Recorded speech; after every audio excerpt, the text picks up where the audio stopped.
Hi guys, Nes from Penwood Studio here. I just wanted to tell you a little bit about me, why I've started Penwood Studio and the Unexplained Folklore Plus project, and a little bit about my personal experiences, what led me to this point, and why this is a passion project of mine. Because I'm sure some of you are wondering, well, what's with this weird mix of unexplained community and blockchain, blockchain and NFTs. So I figured I'd give you some information on where I stand and where I come from and all that. But yeah, let me first go back to a time that got me interested in the things we can't explain, life's mysteries, the unexplained. Like most kids, I was a fan of anything that scared me. I guess it's I don't know, it's the endorphins. It's something.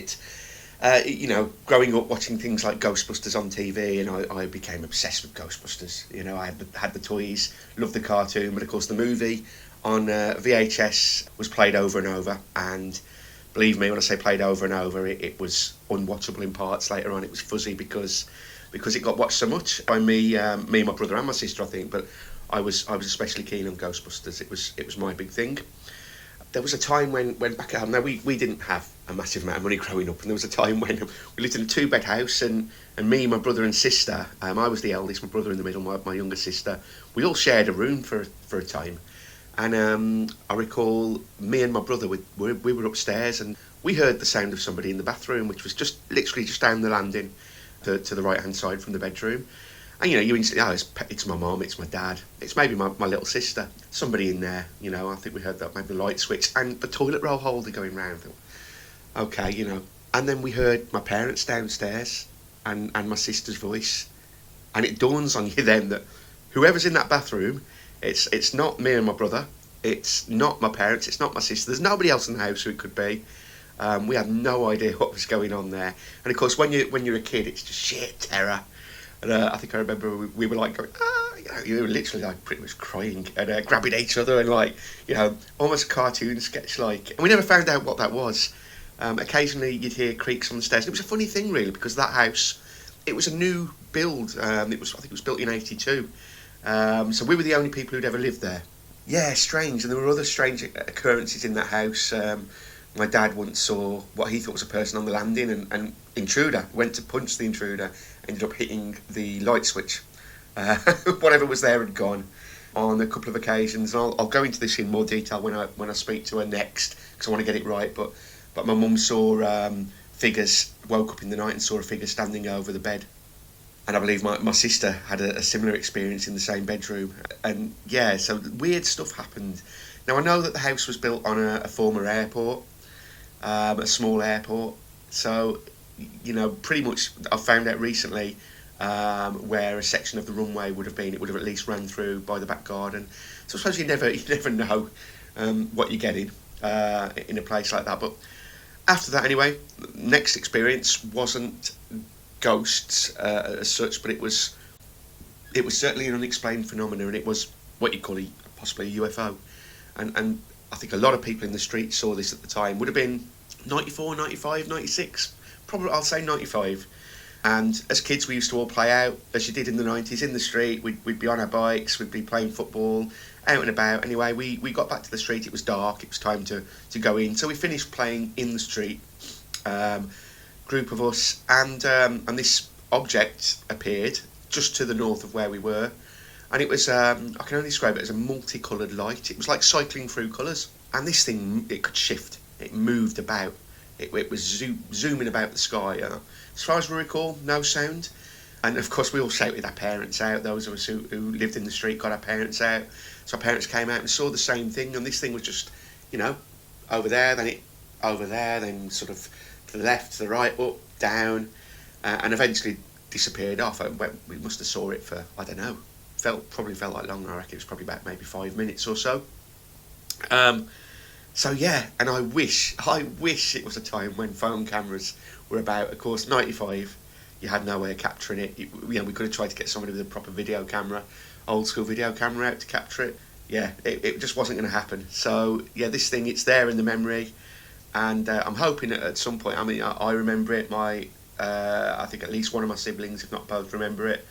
My mum remembers it, so I'm sure that there are others who were there at the time who remember seeing this thing, and maybe one day I'll catch up with them. And I mean, you're talking a long time ago now, so memories fade. But you know, I've spoke to my mum since. It's, yeah, do you remember that? Yeah, I do remember it. So weird stuff. A further strange incident. I was with my current wife at the time. We'd not long been together. 2002 in Cornwall. We were walking on the dunes at Hale, and I did get this on video camera, but I can't find the footage. Bear in mind, it's 22 years ago. The footage wasn't great. It was on an old video camera that I took on holiday with me, and you couldn't really get a focus. But either way, it was a silver orb, like a silver ball, just hovering in the sky, looking across towards. There's a viaduct that runs between where the train runs between Hale and Camborne, and looking over towards that viaduct, it was above there, quite high up, and it was just still. You know, it's a breezy day. This thing was just still in the sky. Because you first thought, is that balloon or something? No, it was solid. It was still. There was nothing attached to it. It was just a silver ball, and it just stuck there for ages. And we watched it for a while and got some video footage. And eventually we looked again. We carried on walking. Looked again. It had gone. So whatever it was, I really want to find that footage. If I find it, I'll share it here on the Penwood Studio X page, of course on our Discord where we discuss these things. And that brings me to where I am now, and where I am in setting up Penwood Studio as a project, and the Unexplained Folklore community, the Unexplained Folklore Plus community as a community. For me, my interest since having these few experiences has only grown. I've read things, believe me, every night I watch. I've got my favourites on YouTube that I watch, and I'll do some name drops later as to what I watch. But it's whether it's you know, cryptid related, UFO or UAP related, aliens, the paranormal. If it's something we can't explain, or we're struggling to explain, or even if we've got a basic understanding of it but we don't quite know, I love it. I love anything like that, you know, because your imagination can run wild as to what these phenomena possibly are. These entities, this strange things, and if you haven't yet, if you get out there on YouTube and watch some of the videos that are on YouTube, I'm sure a lot of it's fake, but some of it you just cannot understand. You can't fathom. It's whether it's the reaction of the people, whether it's the way it's filmed, it's all much too natural, and you know there's more to life than science maybe tells us so far that we know. Things exist that we can't explain, and I know the mainstream narrative, of course, is to hush it and say, of course, there's nothing. Too many people, in my opinion, in the opinion of us, the project that we're building, too many people have experiences that can't be explained, that you can't put down to anything else, even though there's always a rational explanation. But of course, well, no, there's not necessarily. It's not all strange coincidence. There are things out there that nobody can explain, and that grabs my interest. And so, yeah, I mean, I'm a busy guy. I've got a family. I've got a full-time job that I love, but of an evening, I like to do these things. I like to delve into stuff, and I thought, why not share that? Because I wanted to be part of a community that talks about these things, and there are communities out there, but nothing that meets the goals that captures exactly what I want to talk about.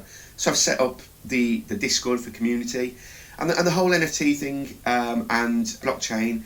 Well, I love my art. It's the realm I work in. I work for Vulcan Forged and the Elysium blockchain, and of course, Elysium we're pushing out to bring in new projects. So it makes sense that a project that I'm building out of pure interest and passion is also on that blockchain. And you know, the idea is we want to reward people with our token that we've created, called Golda or Gold. And the idea is that people collect the NFT artwork, which is essentially like collectible cards about the various phenomena. So there's a grey alien card, which will probably be one of the most common. There's the Rendlesham Forest incident, which was something that happened in the UK, I think, back in the 80s. We've got haunted dolls. All of these interesting pieces of information that we're enshrining in an NFT, and we're talking about on our community Discord. as it grows. I want them all to have an NFT represented by an NFT, and if of course somebody out there wants to purchase one of these NFTs, the idea is we reward them with the gold token. So different rarities of NFTs equals different amounts of gold token, and the gold token, a couple of purposes to it so far, and one is to reward other community members. So if somebody comes along with a particularly interesting story, some footage of something strange that's their own, that is verifiably their own, then we want to encourage community members who've earned some gold of their own to maybe tip that person with just a little bit as a thank you for bringing something new to light as we discuss what we're discussing. And of course also maybe some charitable aims as well. There are many charities that I think are close to my heart, and I'm sure our community have similar ideas, and the idea is maybe we can, when we've got gold on the Elysium swap, which is a decentralized exchange, the idea is that maybe we can put together a fund, maybe put together a wallet where we can raise as much gold as possible, and we can maybe exchange it then for US dollar token or something that a charity will accept and send it to that charity. So it'll be a community aim, obviously something that means something to people. Okay, I've rambled enough for now. If you would like to join our community, I'll share the Discord link in this X post or on YouTube, wherever you're watching and listening to this. Please do. If you've got an interest in the unexplained, come across. We'd like to hear from you. We want to build this community out. If you've got an interest in collecting NFTs, join as well. It helps if you've got an interest in both. I know not everybody does, but get across. Let's build this community out. Let's research. Let's learn together. These experiences, I think, in the past you would thought of as maybe a Fruit Loop. Nobody spoke about them, but people have these experiences, and it's time to talk about them. It's time to get them out in the open, and a little bit of citizen investigation never hurt. If you don't yet, follow us